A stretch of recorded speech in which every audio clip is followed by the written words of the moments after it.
VTV Telangana news కి స్వాగతం. కొత్తపేట మారుతి నగర్లోని శ్రీ శ్రీ శ్రీ ప్రసన్నాంజనేయ స్వామి, శ్రీ రాజరాజేశ్వరి, శ్రీ హరిహర సుత అయ్యప్ప స్వామివారి దేవాలయం ప్రాంగణంలో ద్వితీయ వార్షిక స్కందయాగ ఆది కృతిక మహోత్సవాలు ఈ నెల 7 నుండి 11వ తేదీ వరకు ఎంతో ఘనంగా జరుగుతున్నాయి. ఈ సందర్భంగా ఆలయ ప్రధాన అర్చకులు గుండెపూడి శివ సుధీర్ శర్మ ఆ మహోత్సవ ప్రాముఖ్యత గురించి, ఆ 5 రోజులలో జరిగే పూజల గురించి తెలియజేశారు. శ్రీమాత్రే నమః. శ్రీ గురుభ్యో నమః. శ్రీ ప్రసన్నాంజనేయ స్వామి దేవస్థానం, మారుతినగర్, చైతన్యవూరు, కొత్తపేట, హైదరాబాద్ నందు 7వ తారీఖు అనగా ఈ రోజు నుంచి మంగళవారం 11వ తారీఖు వరకు ఆషాఢ మాసంలో కృత్తికా నక్షత్రం కలిసి వచ్చిన రోజున ఆడి కృత్తికోత్సవం ఉంటాం. అది ఈ రోజు నుంచి ప్రారంభించుకొని 5 రోజుల పాటు 1,00,000 సార్లు స్కంద మూలమంత్ర హవనం, అలాగే 1,00,000 సార్లు స్కంద మూలమంత్ర జపం జరుగుతుంది మన దేవాలయంలో పాంచానిక దీక్షా విధానంగా.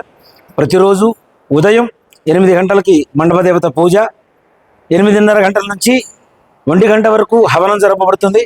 మరలా 3 గంటల వరకు విరామానంతరం 3 గంటల నుంచి సాయంత్రం 7 గంటల వరకు హవనం, 7 గంటల నుంచి శ్రీ వల్లీ దేవసేనా సమేత సుబ్రహ్మణ్యేశ్వర స్వామి వారికి విశేషమైనటువంటి పంచామృతాభిషేకం ఈ ఆలయ కమిటీ వారు కూడాను లోక కళ్యాణార్థమై సంకల్పం చేస్తున్నారు.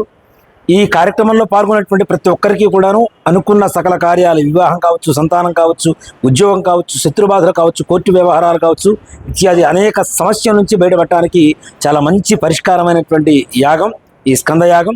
కాబట్టి అందరూ కూడా ఈ కార్యక్రమంలో విచ్చేసి పాల్గొని మంగళవారం మధ్యాహ్నం 12:30 గంటల నుంచి మహాపూర్ణాహుతి కార్యక్రమం జరపబడుతుంది.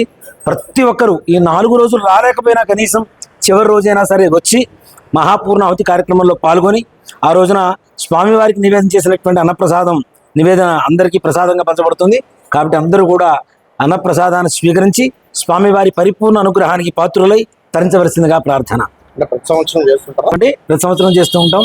స్కందయాగం అనేది మన తెలుగు రాష్ట్రాల్లో మొట్టమొదటిసారిగా జరిగింది కూడా మన దేవాలయంలోనే, 2వసారి చేయటం కూడా మన దేవాలయంలోనే చేస్తున్నాం. ఇది చాలా విశేషమైనటువంటి హవనం కూడా.